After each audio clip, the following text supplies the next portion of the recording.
Pakistan team के chief selector Inzamam-ul हक ने रिज़ाइन कर दिया है।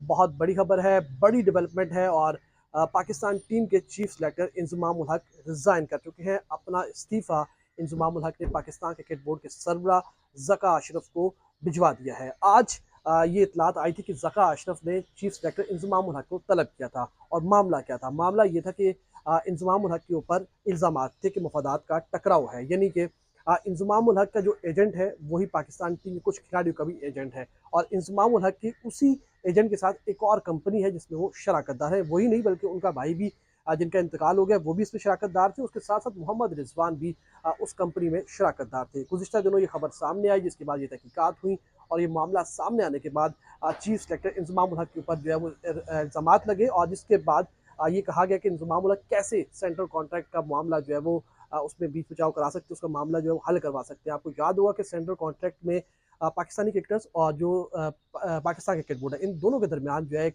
फड्डा चल रहा था कि पाकिस्तानी क्रिकेटर्स कह रहे थे पैसे बढ़ाओ, किसी भी कह रहा पैसे कम करो। फिर इंज़मामुल हक ने कहा कि मैं मामलात को जो है वो बेहतर करवा देता हूँ, बीच बचाव करवा देता हूँ, कुछ पैसों के ऊपर जो है मामलात को हल करवा देता हूँ। जिसके बाद उन्होंने एक दिन के अंदर जो है तमाम तर जो मामला था वो हल करवा दिया। तो कहा सवालात उठे थे कि इंज़मामुल हक ने एक ही दिन में तमाम तर जो मामला है इसको कैसे ख़त्म कर लिया। जिसके बाद तहकीकात हुई तो ये बात सामने आई कि इंज़मामुल हक साहब जो है वो चीफ सेलेक्टर साहब वो उनका एजेंट, खिलाड़ियों का एजेंट, दोनों का एजेंट जो है एक ही है, उसका नाम था तलहा रहमानी और एक कंपनी उन्होंने अलग से ये कंपनी है साया कंपनी, एक और कंपनी जो खुली थी जो कि इंग्लैंड में जिसका नाम था याजू और इस याजू कंपनी के शराकतदार थे। यही इल्ज़ाम लगा इंज़मामुल हक पर। तो आज वो इस तमाम तर मामले के ऊपर चीफ जो पाकिस्तान क्रिकेट बोर्ड के सरबराह हैं उनसे मुलाकात करने गए, बातचीत करने गए। इतलात ये है कि उनकी मुलाकात नहीं हुई ज़का अशरफ साहब से और जिसके बाद उन्होंने इंज़मामुल हक ने अपना इस्तीफ़ा पेश कर दिया है। इंज़मामुल हक का इस पर मौक़िफ़ ये वो कहते हैं कि उनके ऊपर इल्ज़ामात लगे हैं जो कि पाकिस्तान क्रिकेट टीम में साबिक़ कप्तान है और ऐसा उन्होंने माज़ी में कभी नहीं किया और ना ही इस वक्त किया है। तो उन्होंने कहा कि पाकिस्तान क्रिकेट बोर्ड ने उन्हें पैगाम पहुँचाया कि हमने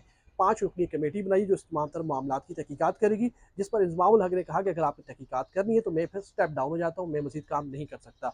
आप तहकीकात करें, अगर तहकीकात में कसूरवार हुआ तो मैं सामने हाज़िर हूँ और अगर कसूरवार नहीं हुआ, मामला तमाम तर शफ़ाफ़ निकले तो फिर मैं दोबारा पाकिस्तान क्रिकेट बोर्ड की दस्तयाब हुआ। लेकिन इस वक्त मैं पाकिस्तान क्रिकेट बोर्ड के साथ काम नहीं कर सकता, मज़ीद काम नहीं करूँगा और फ़ौरी तौर पर उन्होंने अपना इस्तीफ़ा पाकिस्तान क्रिकेट बोर्ड के सरबराह को भिजवा दिया। देखना ये कि ज़का अशरफ इस्तीफ़े को एक्सेप्ट करते हैं, नहीं करते और अगर एक्सेप्ट करते हैं तो फिर नया चीफ सेलेक्टर कौन होगा। मौजूदा जो सीट है बड़ी हॉट सीट बनी हुई है और इस वक्त जो तनाज़ात हैं वो बहुत ज़्यादा बढ़ रहे हैं।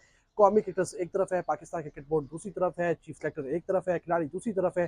तो क्लैशेस बहुत ज़्यादा हैं। इस वक्त क्लैशेस को देखते हुए इंज़मामुल हक ने अपने आप को इन तमाम तर इल्ज़ामात से दूर करने के लिए फैसला किया है कि वो स्टेप डाउन होंगे, फ़ौरी तौर पर रिज़ाइन करेंगे और अपना रिज़ाइन जो है इंज़मामुल हक ने फ़ौरी तौर पर पाकिस्तान क्रिकेट बोर्ड के सरबराह ज़का अशरफ को भिजवा दिया है।